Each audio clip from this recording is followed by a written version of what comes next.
আজিৰ এই ভিডিঅ'টোত আমি class 10 first unit test chapter 1 বৰগীতৰ মোস্ট ইম্পৰ্টেণ্ট কোৱেশ্চন ডিছকাশ্যন কৰিম।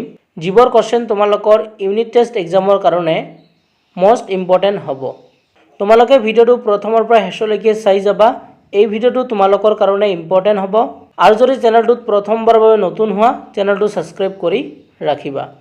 যদি তোমালোকে ইউনিট টেষ্ট এক্সামত ভাল মাৰ্ক উঠাব বিচাৰিছা তেনেহলে তোমালোকে এইবোৰ কোৱেশ্চন এবাৰ হলে পৰীক্ষাৰ আগত চাই যাবা। আৰু তোমালোকক এই ভিডিঅ'তে এটা ইম্পৰ্টেণ্ট কথা কম, তোমালোকে ভিডিঅ'টো প্ৰথমৰ পৰা শেষলৈকে চাই যাবা। ইয়াৰ পিডিএফটো তোমালোকে ক'ত পাবা এইটোও মই তোমালোকক কম। তেনেহলে আজিৰ এই ভিডিঅ'টো আমি ষ্টাৰ্ট কৰিছোঁ।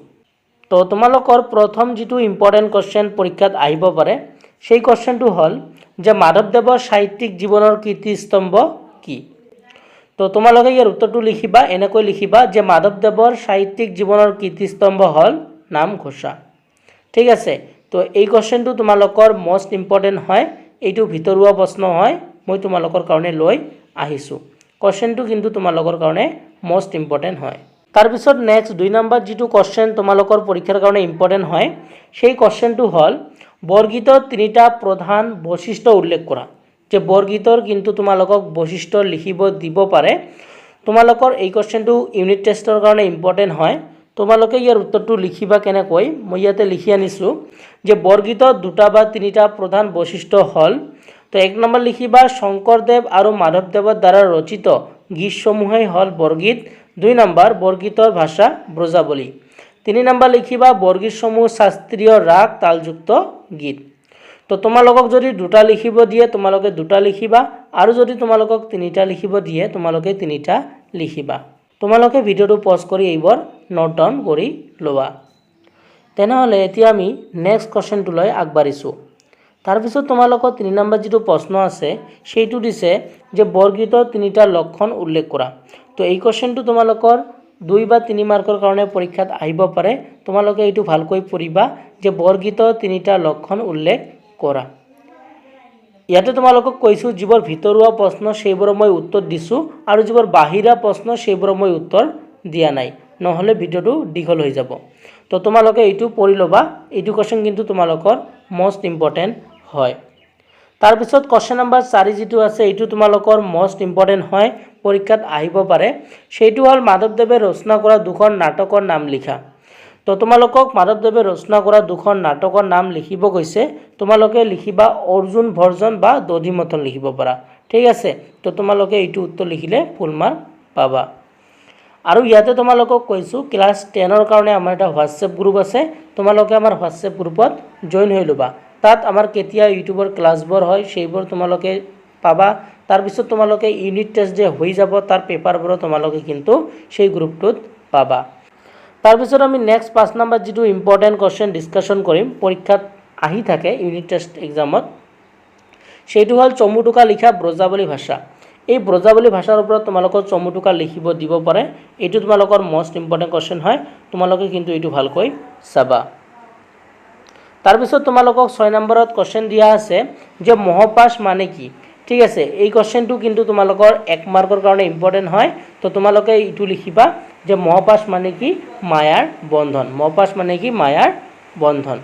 তাৰপিছত যিটো কোৱেশ্চন আছে সেইটো তোমালোকৰ মোস্ট ইম্পৰ্টেণ্ট কোৱেশ্চন হয়। তাৰপিছৰ কোৱেশ্চনটো হ'ল তোমালোকৰ যে বৰগীতটিৰ মূল ভাৱ লিখা। তো তোমালোকক কিন্তু বৰগীতৰ মূল ভাৱ লিখিব দিব পাৰে। তোমালোকৰ ইউনিট টেষ্টৰ কাৰণে কিন্তু বৰগীতৰ মূল ভাৱ মোস্ট ইম্পৰ্টেণ্ট, আৰু তোমালোকৰ ফাইনেলৰ কাৰণে কিন্তু বৰগীতৰ মূল ভাৱটো ইম্পৰ্টেণ্ট হয়। তো তোমালোকে এই যিটো কোৱেশ্চন আছে বৰগীতৰ মূল ভাৱ, এই কোৱেশ্চনটো তোমালোকে নেৰিবা, এইটো তোমালোকৰ 5 মাৰ্কৰ কাৰণে কিন্তু আহিব পাৰে। তাৰপিছত যিটো আমি কোৱেশ্চন ডিছকাশ্যন কৰিম সেইটো তোমালোকৰ মোস্ট ইম্পৰ্টেণ্ট ব্যাখ্যা যিবোৰ আমি ডিছকাশ্যন কৰিম সেইবোৰ দিয়া আছে যে প্ৰসংগ সংগতি দৰ্শাই ব্যাখ্যা কৰা। তো ইয়াৰ ক নম্বৰ যিটো ব্যাখ্যা দিয়া আছে সেইটো হ'ল সনক সনন্দ যোগী যাহাকো ধিয়াই সকল নিগমে যাক বিচাৰি নাপায়। এই ব্যাখ্যাটো কিন্তু তোমালোকৰ লং কোৱেশ্চনৰ কাৰণে ইম্পৰ্টেণ্ট আছে। ঠিক একেদৰে আৰু এটা ব্যাখ্যা তোমালোকৰ আহিব পাৰে, হয়তো তোমালোকৰ এইটো দিব নহ'লে তোমালোকৰ এইটো দিব পাৰে। সেইটো হ'ল সহস্ৰ বয়নে যাৰ নপাবন্ত সীমা অধমে জানিব কেনে তোমাৰ মহিমা। তো এই দুটাৰ এটা কিন্তু তোমালোকক দিয়াৰ সম্ভাৱনা বেছি আছে। তোমালোকে এই দুটাৰ এটা কিন্তু ভালকৈ চাবা, পৰীক্ষাত ইয়াৰ পৰা তোমালোকৰ আহিব পাৰে।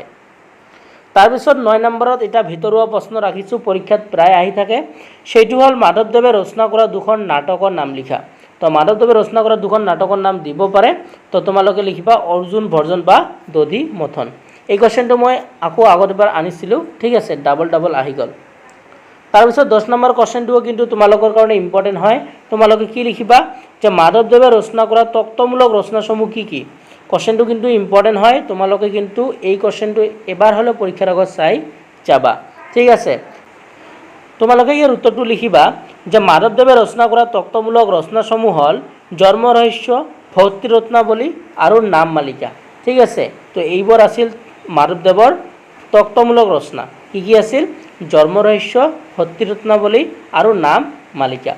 এইবোৰ কুৱেশ্যন কিন্তু তোমালোকৰ পৰীক্ষাৰ কাৰণে মষ্ট ইম্পৰ্টেণ্ট হয়। তোমালোকে কিন্তু পৰীক্ষাত চাই যাবা আৰু তোমালোকে ভিডিঅ'বোৰ পজ কৰি এইবোৰ নোট ডাউন কৰিবা। তাৰপিছত কুৱেশ্যন নম্বৰ 11 যিটো দিয়া আছে সেইটো হ'ল সৰ্বাৰ্থ লিখা। তোমালোকক প্ৰথমটো দিয়া আছে যাহাকো, এইটো তোমালোকৰ পৰীক্ষাত আহি থাকে, যিটো উত্তৰ হ'ব তোমালোকৰ যিজনক। আৰু এটা দিয়া আছে মহপাশ, তো এইটোও তোমালোকৰ পৰীক্ষাত আহি থাকে, তো এইটো হ'ব তোমালোকৰ মায়াৰ বন্ধন। তো এই দুটা শব্দ অৰ্থ তোমালোকৰ মষ্ট ইম্পৰ্টেণ্ট হয়, পৰীক্ষাত আহি থাকে, ঠিক আছে। তাৰপিছত যিটো কুৱেশ্যন আছে সেই শৰ্ট কুৱেশ্যনটো কিন্তু তোমালোকৰ পৰীক্ষাৰ কাৰণে মষ্ট ইম্পৰ্টেণ্ট হয়, প্ৰায় তোমালোকৰ আহি থাকে। সেই 12 নম্বৰ কুৱেশ্যনটো হ'ল যে নামঘোষাক আৰু কি নামেৰে জনা যায়। তো পৰীক্ষাত কিন্তু আহে যে নামঘোষাক আৰু কি নামেৰে জনা যায়। তো মনত ৰাখিবা হেজাৰী ঘোষা। কি বুলি জনা যায়? হেজাৰী ঘোষা, ঠিক আছে। তো এইখিনি আছিল আজিৰ ভিডিঅ'ত আমি ডিছকাশ্যন কৰা প্ৰশ্নখিনি। তো আশা কৰিছোঁ আজি ভিডিঅ'টো ভাল পালা। আৰু তোমালোকক এছামিছৰ কণ্ঠ চেপ্টাৰ লাগে, তোমালোকে আমাক কমেণ্ট কৰিবা, আমি তোমালোকক নিশ্চয় সেই চেপ্টাৰটো লৈ আহিম। আৰু তোমালোকক কণ্ঠ ছাবজেক্টৰো তোমালোকক ইউনিট টেষ্টৰ কাৰণে ইম্পৰ্টেণ্ট কুৱেশ্যন লাগে, সেইটোও কিন্তু তোমালোকে কমেণ্ট ছেকশ্যনত জনাবা। আৰু আমি এই চেনেলটোত তোমালোকক ক্লাছ 10ৰ কাৰণে বহুতো বস্তু দি যাম পৰীক্ষাৰ আগলৈকে। ফাৰ্ষ্ট ইউনিট টেষ্ট, তাৰপিছত হাফ ইয়াৰলি, তাৰপিছত second unit test, pre final, final, গোটেইখিনি এক্সামৰ কাৰণে কিন্তু আমি তোমালোকক সহায় কৰি যাম। তোমালোকে যদি প্ৰথমবাৰৰ বাবে আমাৰ চেনেলটোত আহিছা তেনেহ'লে তোমালোকে কিন্তু আমাৰ চেনেলটো ছাবস্ক্ৰাইব কৰি ৰাখিবা। আৰু ক্লাছ 10ৰ কাৰণে আমাৰ এটা হোৱাটছএপ গ্ৰুপ আছে, তোমালোকে সেই হোৱাটছএপ গ্ৰুপটোত জইন হৈ ল'বা। তাত মই তোমালোকক কুৱেশ্যন পেপাৰবোৰ দি দিম, তোমালোকে সেইবোৰ প্ৰেক্টিছ কৰিব পাৰিবা। যদি কিবা ডাউট থাকে তোমালোকে কমেণ্ট ছেকশ্যনত কমেণ্ট কৰিবা। আৰু ভিডিঅ'টো তোমালোকে কেনেকুৱা পালা সেই কথাটো কিন্তু তোমালোকে কমেণ্টত জনাবা।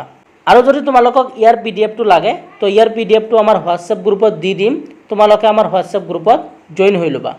আৰু পাৰিলে তোমালোকে এইবোৰ কপিত নোট ডাউন কৰি ল'বা আৰু মই তোমালোকক হোৱাটছএপ গ্ৰুপতো দি দিম। তেনেহ'লে আজিৰ ভিডিঅ'টো চোৱাৰ কাৰণে ধন্যবাদ জনাইছোঁ।